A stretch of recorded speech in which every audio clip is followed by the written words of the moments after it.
Hi friends, welcome to our channel land numbers. Bigg Boss 7 గుర్తుందిగా. అందులో శోభా శెట్టి గెలవడానికి ఎంతకైనా తెగించేసింది. ఎలాంటి స్ట్రాటజీలు అయినా ప్లే చేసింది. అదే ఆట ఎదుటి వాళ్ళు ఆడితే మాత్రం రూల్స్ అంటూ చిందులు తొక్కేది. ఇప్పుడు సీజన్ 8లోకి శోభా శెట్టి చెల్లెలు వచ్చింది. ఆమె ఎవరో కాదు, యష్మి గౌడ. ఆటలోనే కాదు, ప్రవర్తనలోనూ శోభా శెట్టి చెల్లెలు అనిపిస్తుంది ఈ కన్నడ భామ. ఇక ఇవాళ ఎపిసోడ్లో మరోసారి తన వంకర బుద్ధిని బయటపెట్టింది యష్మి గౌడ. నైనిక యష్మిలకు రెండో ఛాలెంజ్ ఇచ్చారు బిగ్ బాస్. 2 టీంలకు రింగ్ టాస్క్ ఇచ్చారు.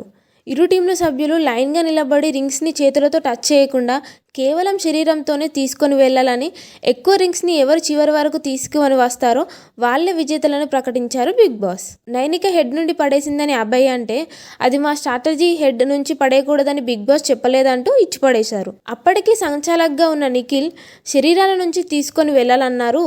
వాళ్ళు అదే చేశారని నిఖిల్ అంటే, శరీరం అంటే తల ఒక్కటే కాదుగా అని అన్నాడు అబ్బాయి. ఇక యష్మి అయితే అడ్డదిడ్డంగా మేము ఆడము, మేము రూల్స్ ఫాలో అవుతున్నామని అన్నది.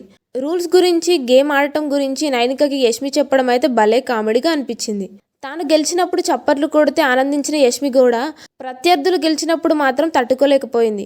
మరోసారి తాను కన్నడ అక్కాయి శోభా శెట్టిని ఫాలో అయిపోతున్నట్లుగా తన బుద్ధిని బయటపెట్టింది.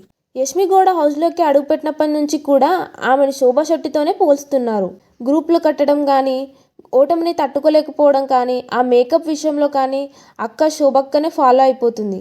ఇద్దరు కన్నడ వాళ్ళే కావడంతో యష్మి శెట్టి, శోభ ట్రైనింగ్ తీసుకున్నట్లు అందరూ వీళ్ళిద్దరిని అక్కా చెల్లెలతో పోల్స్తూ సెటైర్లు వేస్తున్నారు.